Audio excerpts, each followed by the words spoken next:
Allora, stiamo parlando di mercato libero, mercato tutelato, vediamo subito la slide di supporto così ce la spiega bene per capire chi sono, cioè cosa succederà più che altro a tutti gli altri. È arrivato anche un messaggio: non esiste un tariffario massimo di vendita dell'energia, poi sui costi amministrativi ogni azienda decide quali applicare. No, questa è una domanda che riceviamo, devo dire, spessissimo. No, non c'è un tariffario massimo. Se io domani decidessi di aprire una nuova azienda e di offrire del gas speciale, premium, estratto purissimo e farlo pagare 5 euro al metro cubo, nessuno mi potrebbe contestare niente. Per cui non c'è un tariffario massimo. Allora, gli altri, vediamo subito la slide perché abbiamo diverse cose da raccontare. Cosa succederà per tutti gli altri? Allora, gli altri fondamentalmente si trovano davanti a un bivio. Se non fanno niente, si ritroveranno assegnata un'offerta che si chiama placet. Se invece vogliono cambiare, il fornitore nella lettera che gli è stata già inviata gli propone qual è la loro offerta nel mercato libero più conveniente fino a quel punto. L'assurdità che abbiamo anche un po' notato e contestato è che queste offerte non sono delle offerte ad hoc magari per chi esce proprio in quel momento dal mercato tutelato, ma è semplicemente l'offerta migliore che il fornitore ha per i suoi clienti o per i nuovi clienti in quel momento. E queste sono offerte che hanno delle scadenze a volte molto ravvicinate, persone che ci dicono: io ho ricevuto la lettera il 10 ottobre e devo decidere entro quel giorno se cambiare, perché in quel caso avrei avuto quell'offerta, altrimenti non si sa. E quindi anche su questo c'è molta confusione da parte delle persone che ci contattano. Venendo invece alle offerte placet, sono delle offerte che erano nate un po' per fare da via di mezzo tra il mercato tutelato e il mercato libero. Perché cosa hanno le offerte placet? Hanno una struttura molto rigida, delle condizioni contrattuali che vengono stabilite dall'autorità, però quello che importa di più al consumatore e a tutti noi, cioè le condizioni economiche, vengono stabilite dal fornitore.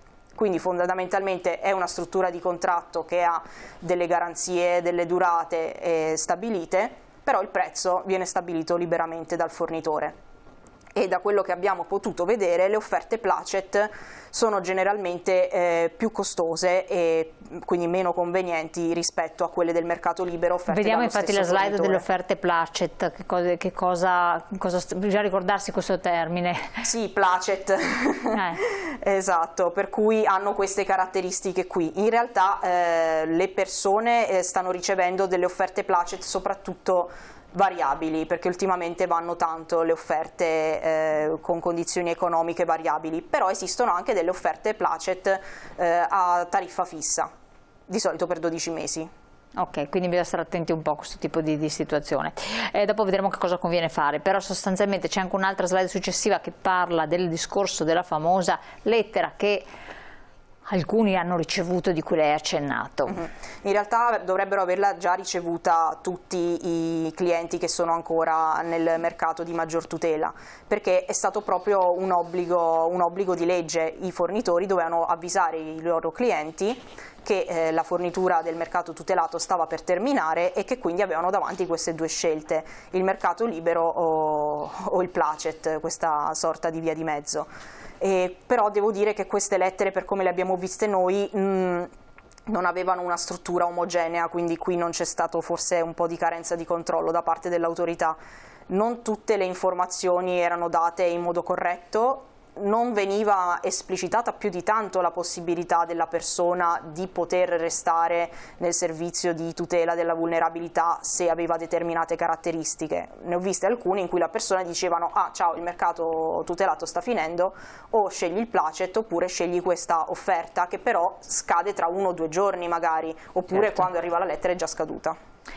Slide successiva: clienti di servizio di tutela vulnerabile, appunto cosa implica, cosa comporta? Allora, innanzitutto vorrei esplicitare che anche il servizio di tutela della vulnerabilità non è concepito per durare per sempre. Ad oggi è concepito per durare fino alla fine del 2027 e poi non sappiamo se verrà prorogato o che cosa succederà, per cui anche il servizio, anche chi è vulnerabile purtroppo non può stare sugli allori, adagiarsi sugli allori e dire: ok, allora io per il resto magari delle mie necessità resterò con la maggior tutela, perché le carte in tavola potrebbero ancora cambiare. Chiaro, invece il cliente non vulnerabile, vediamolo che sono tutte quante moltissime persone che non rientrano nella fattispecie che avevamo visto, nei casi che avevamo visto prima. Esatto, chi non è considerato vulnerabile ha soltanto queste due scelte, o di passare al mercato libero anche con un altro fornitore rispetto al suo, o quello di scegliere un'offerta placet, o altrimenti, se non sceglie niente, anche questo è un dato importante da dare, se non sceglie niente non è che si ritroverà senza gas a partire dal 10 gennaio, si ritroverà con un'offerta placet, quindi probabilmente più svantaggiosa rispetto a quelle concorrenti nel mercato libero, ma comunque non si ritroverà assolutamente senza gas o senza fornitura. Sì, dopo è da valutare se sarà più o meno vantaggioso, insomma è una cosa che deve essere considerata al momento, no? Alla luce di quello sì, che emerge. Sicuramente, però per quello che abbiamo visto noi in genere le offerte placet sono un po' più costose rispetto a quelle non placet, quelle standard nel mercato libero. Allora, qual è la scelta migliore? Che cosa fare? Come comportarsi? Allora, per i vulnerabili noi consigliamo di restare nel tutelato, o come cambierà nome adesso, più a lungo possibile, perché comunque è una tutela maggiore, perché avere delle condizioni economiche che vengono stabilite dall'autorità in modo di essere sempre aderenti al mercato è sicuramente un vantaggio in più rispetto al doversi districare in un mare di offerte che a volte non sono neanche comprensibili per un consumatore che finora è rimasto felicemente nel mercato tutelato. Invece tutti gli altri purtroppo dovranno, volenti o nolenti, buttarsi in questa giungla, diciamo, e imparare a riconoscere quali sono le offerte economiche più convenienti per loro. Sicuramente la scelta più importante, la prima scelta, come dicevamo prima, è cercare di capire se possono essere più attratti da un'offerta con tariffa fissa o una con tariffa variabile, perché entrambe hanno dei pro e contro. Andiamo a vedere subito la slide successiva, prima c'è un messaggio: sono del parere che il trasporto dell'energia deve essere nazionalizzato, in Germania acqua, elettricità e gas passano per il comune, così i consumi sono controllati, perché questo scrive il nostro telespettatore. Prego. Beh, attualmente noi abbiamo ci rivolgiamo al nostro fornitore pensando che sia responsabile anche magari delle fasi del trasporto e di gestione del contatore. In realtà a fianco al fornitore, che è semplicemente quello che ci manda le bollette, c'è il distributore. Per il gas non c'è un distributore unico a livello nazionale, ma ce ne sono diversi che vanno per zone, per comuni o per regioni. Il distributore è quello che prende le letture e che poi le comunica al fornitore. Il distributore è responsabile della rete ed è responsabile dei contatori, quindi ci sono comunque queste due figure. Ho un contratto a prezzo fisso, che cosa conviene fare? Conviene controllare quanto si sta pagando. Purtroppo alcuni fornitori mandano delle fatture ristrette, diciamo, per non sprecare carte, insomma mandano delle fatture molto corte rispetto a quelle lunghe che a volte sono sulle 10-12 pagine, in cui non è esplicitato il prezzo della materia prima al metro cubo o al kilowattora. Se non è esplicitato si può fare un rapido calcolo, si prende la parte della bolletta relativa al costo dei consumi, praticamente magari su una bolletta di, mettiamo, 50 euro, per la materia prima io ho speso 25 euro. Prendo questo dato, lo divido per quello che effettivamente ho consumato, perché i consumi invece sono sempre esplicitati nella fattura, e così ho un'idea circa di quello che io spendo al metro cubo o al kilowattora. Poi che cosa bisogna fare? Bisogna prendere questo dato e o confrontarlo con quello che attualmente i clienti del mercato tutelato stanno pagando, perché dà un'idea realistica di quello che è l'andamento del mercato, oppure per i più tecnologici o per chi si vuole cimentare può andare a controllare quelli che sono gli indici del mercato dell'elettricità e del gas, che sono il PUN per la luce e il PSV, che è quello italiano del gas, e da lì vedere se sta pagando una cifra congrua, perché se sta pagando il triplo, il quadruplo o di più, magari conviene o scegliere un'altra offerta fissa, ma magari disponibile in questo momento, che è sicuramente più bassa rispetto a quelle di 1 o 2 anni fa, oppure passare direttamente al variabile. Certo. A chi rivolgersi per chiedere aiuto? Qua vediamo la slide con tutti gli indirizzi della Federconsumatori, naturalmente. Allora, questo in realtà c'è anche, abbiamo inserito questo portale, perché ci sono tantissimi portali online che si possono usare per confrontare le offerte e per trovare quella migliore. Il problema è che questi sono siti e motori di ricerca che vivono di pubblicità, quindi i fornitori pagano per finire in alto nelle ricerche e soprattutto come vive il sito, vendendo spesso i vostri dati. Per cui invece questo portale che viene indicato qui si chiama il portale offerte, è gestito dall'ARERA e dal Ministero, per cui questo non vive di pubblicità, non vi chiede nome e cognome, vi chiede solo dove abitate e quanto pensate di consumare in un anno. Se non lo sapete vi chiede che elettrodomestici avete. www.portaleofferte.it. Esatto. E quindi fa una valutazione, un calcolo che serve per alla fine di ottenere fare una scelta migliore, non esatto, per controllare, sì. Insomma non dovrebbe essere così. Per l'energia elettrica invece siamo in chiusura, abbiamo 2 minuti.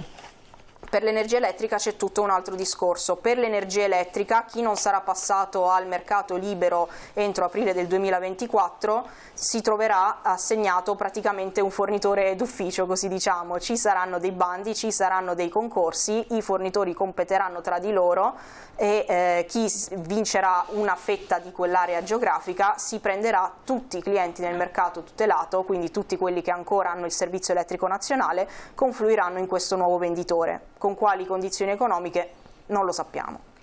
Consiglio finale, abbiamo qualche secondo ancora, segretario. Ma il consiglio finale è rivolgersi alle nostre sedi e trovare lì qualche indicazione. Naturalmente andare su questo sito, veniva indicato prima, perché quello serve per fare una comparazione, per orientarsi. Insomma. Possiamo dire solamente questo. E poi vediamo come va. Ripeto, noi continueremo a fare un'azione importante, perché adesso avere per esempio in Italia 700 aziende che possono fare, sono tante, cioè nel senso questi servizi hanno bisogno anche di massa critica, cioè di avere strutture importanti, anche insomma 700, cosa c'è dentro queste 700 aziende? No, che è la ragione per cui dicevamo controllo e trasparenza. Adesso noi faremo di tutto, anche assieme a Federconsumatori, per tentare di avere, diciamo, una fase di monitoraggio di questo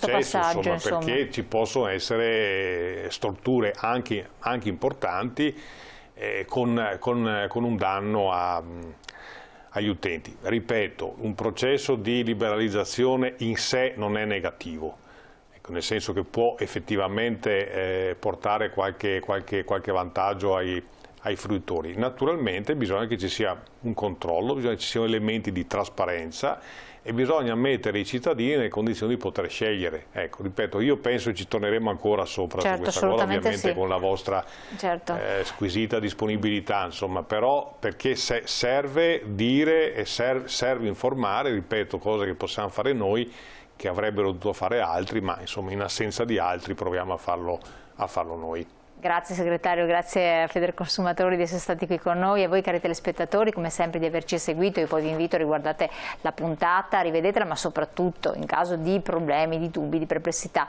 Federconsumatori come anche SPCGIL vi può dare una mano, ci sono gli sportelli, ci sono gli uffici fisici, prenotatevi un appuntamento, andate prima di sbagliare, farsi informare bene. Qui abbiamo dato una traccia, vi abbiamo fatto capire quali sono le criticità del sistema, ma ovviamente poi i singoli casi sono rilevanti e sono quelli che fanno la differenza. Grazie ancora, buon proseguimento, a presto.